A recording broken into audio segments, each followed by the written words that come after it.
Assalamualaikum warahmatullahi wabarakatuh. Perkenalkan, nama saya Indri Febriani dari kelas 10 MIPA 1. Kali ini saya akan menjelaskan mengenai tari rentak bulian. Sejarah tari rentak bulian. Tari rentak bulian berasal dari kata rentak dan bulian, yaitu kata rentak berarti gerakan kaki yang meloncat-loncat, dan bulian merupakan kayu bulian yang digunakan sebagai bahan pembuatan alat musik ketobung, yaitu alat musik pengiring tari rentak bulian. Tari ini dilakukan pada upacara bulean, yaitu upacara pengobatan sakral dari suku Talang Mama dari Kabupaten Indragiri Hulu. Diperkirakan sudah ada sejak tahun 1982 dan masih berkembang hingga saat ini. Diketahui tokoh yang menciptakan tari rentak bulian adalah Datuk Hawas Nuri Marza yang lahir pada tanggal 16 Maret 1946.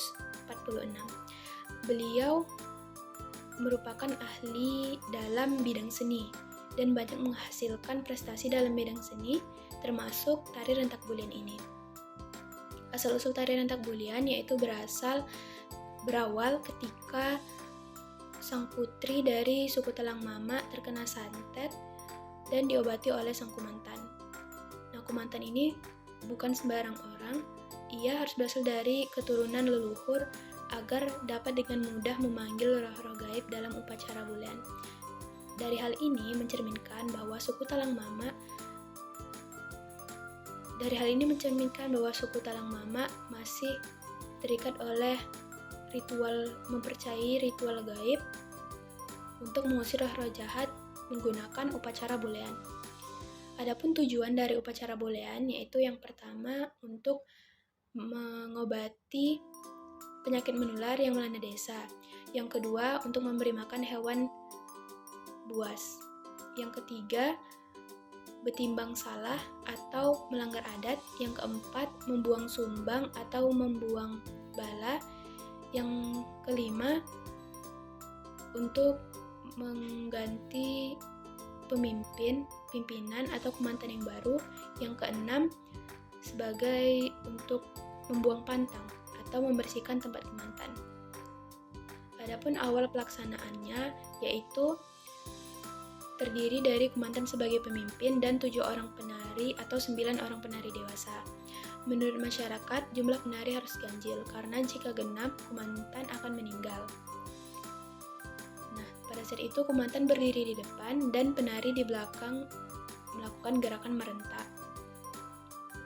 Upacara dilakukan pada malam hari di atas balai, tapi jika orang yang sakit melebihi dari 1 orang, maka upacara dilakukan di lapangan yang lebih luas, di halaman yang lebih luas, seperti lapangan. Lalu sebelum upacara dimulai, diletakkan sesajian, yaitu ada obor atau sekarang dapat menggunakan lilin, ada kemenyan, ada beras kunyit, ada limau atau jeruk purut, dan makanan seperti nasi kunyit, ayam panggang, dan telur rebus. Lalu lanjut ke tahap pelaksanaannya. Yang pertama itu ada merancang. Masyarakat bermusyawarah untuk menentukan waktu dan tanggal yang tepat dalam pelaksanaan upacara bulian. Yang kedua ada meramu, yaitu mempersiapkan segala alat dan bahan dalam upacara bulian. Sedangkan kumantan mempersiapkan alat pengobatan untuk upacara bulian. Lalu yang ketiga, menjemput kumantan. Pada saat ini kumantan sebelum upacara dimulai berpuasa 1 hari dan diakhiri dengan mandi air limau. Lalu batin dan anggota perangkat adat menjemput kumantan atau pergi ke rumah kumantan dengan menyerahkan sesirihan dan kumantan memakan sirih. Lalu pelaksanaan tari bulian.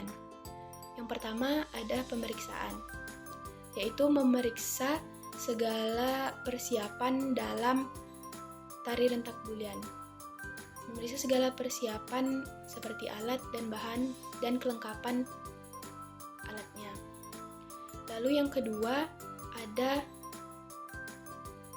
penyerahan, yaitu batin dan seperangkat adat menyerahkan sesirihan seperti saat menyebut kumantan.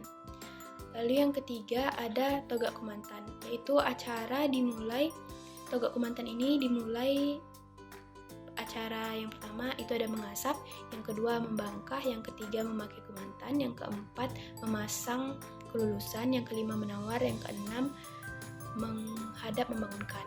Nah, di menghadap membangunkan ini terdapat 33 gerakan yang harus dilakukan kumantan, yang harus dihadapi kumantan. Lalu ada tahap pengobatan. Nah, di tahap pengobatan ini kumantan mulai dirasuki atau mengalami kemasukan. Ia dapat berbicara dengan roh-roh halus dan meminta untuk menghilangkan sumbang atau bala. Nah,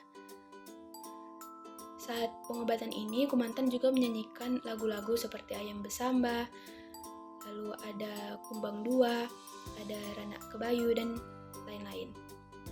Nah, adapun gerakan-gerakan yang dilakukan itu ada gerakan menyembah guru di padang, yang kedua ada gerakan merentak, yang ketiga gerakan goyang pucuk, yang keempat ada gerakan sembah, yang kelima gerakan meraci limau, yang keenam ada gerakan merincis limau, dan yang ketujuh ada gerakan 4 penjuru.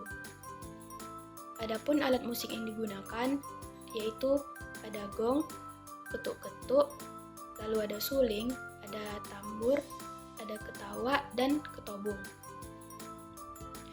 Lalu tata busananya, kalau kumantan itu menggunakan jubah putih dan celana hitam, juga menggunakan detar. Detar ini merupakan tingkat kepala yang berbentuk segitiga lalu diikat di kepala. Lalu juga menggunakan dukoh, yaitu aksesoris pada leher seperti kalung.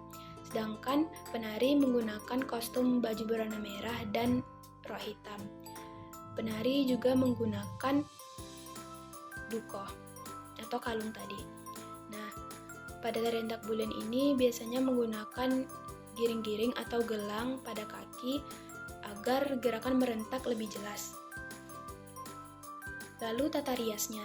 Nah, pada tata rias penari dirias menggunakan riasan yang cantik, sedangkan kumantan menggunakan riasan hitam pada mata agar terlihat gagah. Adapun fungsi tari rentak bulian yaitu yang pertama ada fungsi sosial, yang kedua ada fungsi ekonomi, yang ketiga ada fungsi ritual, yang keempat ada fungsi hiburan, dan yang kelima ada fungsi pelestari budaya sebagai pelestari budaya. Lalu nilai-nilai yang terkandung ada nilai sosial yaitu kebersamaan penari dalam melakukan gerak merentak. Yang kedua ada nilai kerohanian yaitu menyangkut kebutuhan rohani seperti upacara ritual pengobatan tadi. Lalu yang ketiga ada nilai religius yaitu pada saat kumantan membacakan mantra. Baiklah, sekian penjelasan rentak bulian dari saya. Bila ada kekurangan saya mohon maaf. Wassalamualaikum warahmatullahi wabarakatuh.